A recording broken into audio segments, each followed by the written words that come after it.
This is Zorina, trainer in business with meaning and founder of Grownlearn.org. Today I'm here with Tatiana Mitroi, personal and professional development coach. Tatiana has done a tremendous job organizing together with me the online summit, The New Game of Leadership, that is upcoming on the 17th of February. We've gathered 14 amazing speakers for you on the subject of leadership and success, how to achieve success through personal and professional development. Among them are some authors on women in business. We have people that have been featured on Business Insider as top 20 coaches of the year. We have somebody who's an ex-CXO. We have people that are psychologists, workplace psychologists, people that deal with the heart, achieving success with the heart. So a wide variety of experts that are going to take us to the new way of dealing with leadership topics. And Tatiana is going to be talking about, she's also going to present a workshop at the summit. And the topic of the workshop is how to successfully handle workplace changes.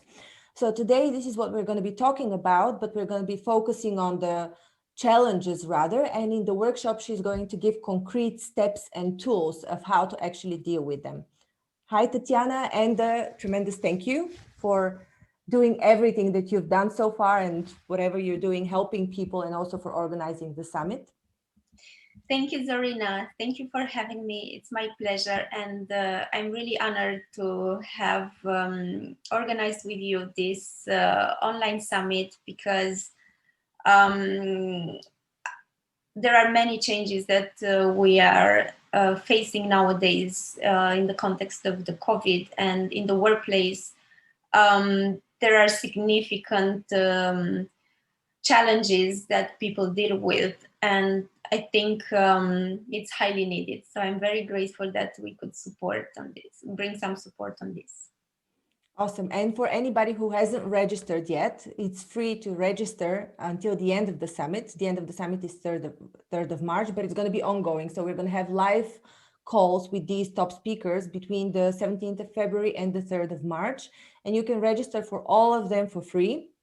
Go to grownlearn.org, and this is where you will find the link to register. So Tatiana, back to challenges, workplace challenges caused by changes in the workplace. You have a lot of experience, and for sure you have an example that you can share with us of when you were faced with the challenge of workplace changes. Can you remember of such an example? I can remember many examples, and indeed, like I changed my career 2 times over the last almost 20 years. And in this process, I, of course, encountered many challenges. I would like to give one example of a challenge that I encountered that, based on feedback from different clients that I work with, it seems to be something that many of them get confronted with. And that challenge is about when I was working in the corporate world, in the marketing field, I was assigned a role that I was overqualified for, and that I had to do tasks that were not meaningful for me. And that was due to the that was during the time of a small recession. There were organizational changes, and this was post 2008 recession. So that was 2011, the tremors still. Exactly. From the big recession, yeah. And it landed in my hands like that. So for me, that was a very, I would say, a kind of a shock that I had to deal with because it was not in line with my goals. It was not in line with my capabilities. And I was not prepared for that. So as a first step, I went through a phase of denial. I was not willing to accept that situation. And I thought it's not fair. I thought it's not beneficial to me. And I thought, in my view, that it's not making use in the best way of my competencies and of my time. So I was confronted with a lot of anger. And I was really upset. And I went through this process by going till the stage where I felt that maybe I'm not good enough. And that's why I'm given that role and those tasks that I really didn't enjoy and I really didn't find any meaning in it. I'm afraid a lot of people will actually go through the same kind of mental process when they're confronted with the fact that there are going to be less and less jobs coming up, and they'll, if they do not change entirely their career path, they would have to possibly have to deal with a position that they're not that they're overqualified for, just because, you know, the overall number of positions will shrink. It is indeed a reality and a possibility. I don't think it's the only option. No, of course but not. It definitely can happen, and it depends very much also on what is the reality that the person is confronting, and the needs that the person has and the resources that it has in that moment to see what can be done. And actually, it's very true what you are saying, because many of my clients tell me that, and that's why I also wanted to give this example. And actually, after I went through this stage of anger, which lasted for months, honestly, to be fair, I started to ask myself, what is this situation that I'm really dealing with? What's going on here? And I started to take the position of an observer, of kind of looking at the situation from with an outsider view, and trying to understand what was the reality in that context, and what is it that I can change, and what is it that I cannot change, what is it in my control. And from that moment on, I started to enable a sort of a shift in the mindset and in the approach that followed. Because by doing that, I started to understand the reality and understand the context that I'm dealing with. After doing that, I started to look at, okay, so this is what is going on out there. What are my real needs? And what is it really important to me?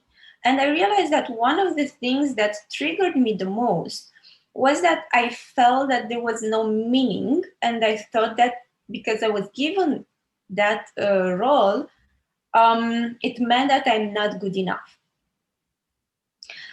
And understanding that I had this need to do something that I consider to be meaningful.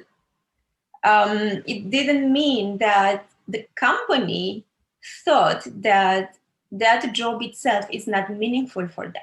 So then I started to look at, okay, so what are the company needs?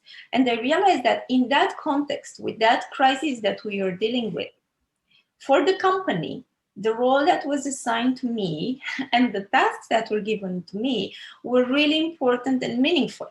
So I noticed there was a difference between what I thought is meaningful and what the company thought is meaningful. And actually, the company gave me that role just because they thought that I'm capable to do it and that I'm the right person to do it. So yes, it was, I was overqualified for it, but I was able to do it in a way that the company needed. And that was resourceful and beneficial for the company.